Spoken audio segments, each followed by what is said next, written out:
À quoi sert la peur? Comment on peut détecter que l'on est dans cette peur-là?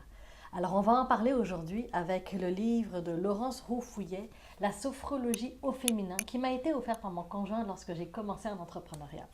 Et l'image dit vraiment tout. Alors, on parle d'angoisse, de manque de temps, de pression, de culpabilité, de stress, de besoin de reconnaissance, de perte de confiance, de fatigue. Et là, je vais t'amener vers la peur. Je vais te lire un petit extrait. À quoi sert la peur? Elle constitue une protection contre le danger. Et là, quand je parle de danger, on parle de danger réel. Une peur réelle versus une peur irréelle. La peur réelle, c'est lorsqu'une voiture fonce sur toi et là, tu dois faire quelque chose pour l'esquiver, pour partir, pour ne pas rester dans son chemin. Okay? C'est donc ta peur pour ton intégrité physique, pour ton corps physique. Donc, ton corps physique risque d'être endommagé, blessé ou pire.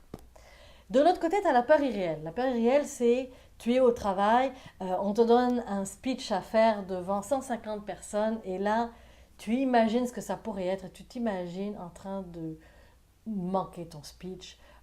Tu as peur de ne pas y arriver. Tu as peur que les autres se moquent de toi. Tu es dans la peur de si peut-être un jour ça va arriver. Donc là, on n'est pas dans la peur réelle où ton intégrité physique est mise en danger réellement, mais c'est plus quelque chose qui se passe à l'intérieur qui fait ouh, je suis stressée, ça me stresse parce que j'ai peur de ne pas y arriver, j'ai peur de les décevoir, j'ai peur de ne pas me faire comprendre, j'ai peur de ne pas arriver dans les délais. Hein, on sait que les personnes qui sont en gestion de projet sont vraiment beaucoup dans je dois livrer, j'ai peur de ne pas y arriver. Ou la maman qui est nouvellement maman qui dit je ne sais pas comment je vais faire pour éduquer mon enfant. On est dans les et si peut-être ça pourrait arriver un jour. Ce que j'ai beaucoup aimé en fait de ce livre-là, c'est un des aspects, hein, on parle de la peur, mais il y en a plein d'autres. C'est aussi qu'elle te donne des trucs pour regarder qu'est-ce qui se passe dans ton corps physique lorsque tu ressens la peur. Parce qu'on s'entend que toutes sortes d'émotions, de sentiments, tout vient s'imprégner dans ton corps physique, tout vient s'inscrire dans ton corps physique. Lorsque tu es dans cette peur-là, ce qui se passe au niveau physique, c'est qu'il y a peut-être une accélération cardiaque, des tremblements, une tétanie, une pâleur, une suffocation ou une difficulté à respirer, une transpiration, maux de ventre. Et on dit souvent la peur dans le ventre, hein, la peur au ventre. Donc, tu le vois quand tu es stressé, tu sens bien que tes mains sont peut-être moites, tu sens que c'est peut-être lourd sur ton dos parce que tu te portes beaucoup, tu sens ton cœur, ton pouls s'accélérer. Fait que ça te donne des outils pour te dire, il y a quelque chose là. Ou des fois, on a du mal à respirer. Tu as remarqué, quand on est dans cette peur-là, on a besoin de faire des grandes respirations parce c'est comme si que l'air circule plus. Alors, voilà. Donc, ça te donne des bons outils.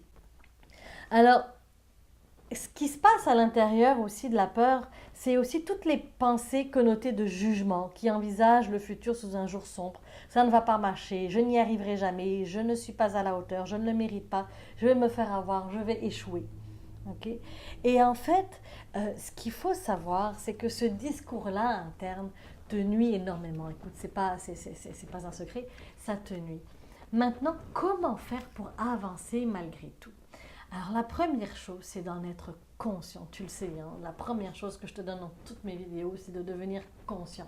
Parce que tant qu'on n'est pas conscient, on ne peut pas avancer.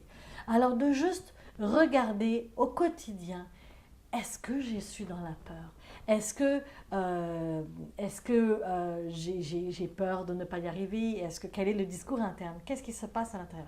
Est-ce que ça te dit que tu ne vas pas y arriver? Est-ce que ça te dit que tu n'y arrives jamais? Est-ce que ça te dit que tu as peur d'échouer? Tu as peur de ne pas réussir? Tu as peur de ne pas arriver dans les délais? Qu'est-ce qui est là? Sors-le, mais en acceptant que pour le moment, même si ça fait 50 fois que tu as fait des discours devant des personnes, et bien la 51e fois, tu as encore peur. Ou tu as un projet à les présenter, tu as l'habitude de parler de tes projets, et encore là, tu as peur.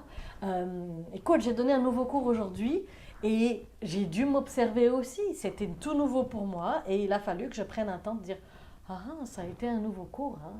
Est-ce que ça se peut que tu sois un peu stressé? » Oui, je l'étais stressée. Ben, je me suis accompagnée là-dedans. Je ne me suis pas dit, oh non, je vais faire comme si que ça n'existait pas. Je suis allée en disant, et puis j'ai commencé mon cours en disant, c'est la première fois que je le donne ce cours-là, alors veuillez m'excuser si jamais j'ai l'impression de perdre, vous avez l'impression que je perds le fil. Donc, c'est correct et ça m'a permis finalement de ne pas être stressée, de ne pas perdre le fil. Alors, trouve-toi des outils, mais avant même de trouver des outils, observe. Observe que tu as peur. C'est pas mal d'avoir peur. C'est normal. Maintenant, c'est juste de l'observer, d'être assez humble pour dire oui, effectivement.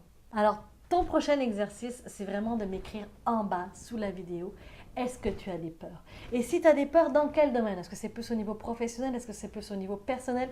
Qu'est-ce qui se passe? Comment tu sais que tu as peur? Est-ce que tu as vu au niveau physique ce qui se passe en toi? Comment tu as fait pour pouvoir découvrir cette peur-là? Comme d'habitude, tu sais que je te mets toujours le lien du livre que je t'ai présenté juste en bas de la vidéo. Alors, si tu veux te le procurer, tu as juste à aller regarder et aller cliquer sur le lien. En attendant, tu as aussi d'autres liens pour télécharger un e-book ou des e-books gratuits selon les sujets qui pourraient t'intéresser. Ça peut être l'accélérateur de ton bien-être, ça peut être aussi sur donner un sens à ta vie. Alors, télécharge ce e-book et vraiment, c'est gratuit. Alors, avec tout mon cœur, je te l'offre. Et en attendant, la semaine prochaine, ma prochaine invitée s'appelle Mélanie Aubin. On va parler d'entrepreneuriat. C'est une organisatrice de mariage et elle est extraordinaire. Elle partage comment elle a décidé de se lancer en affaires. Alors je te dis à tout bientôt. Bye!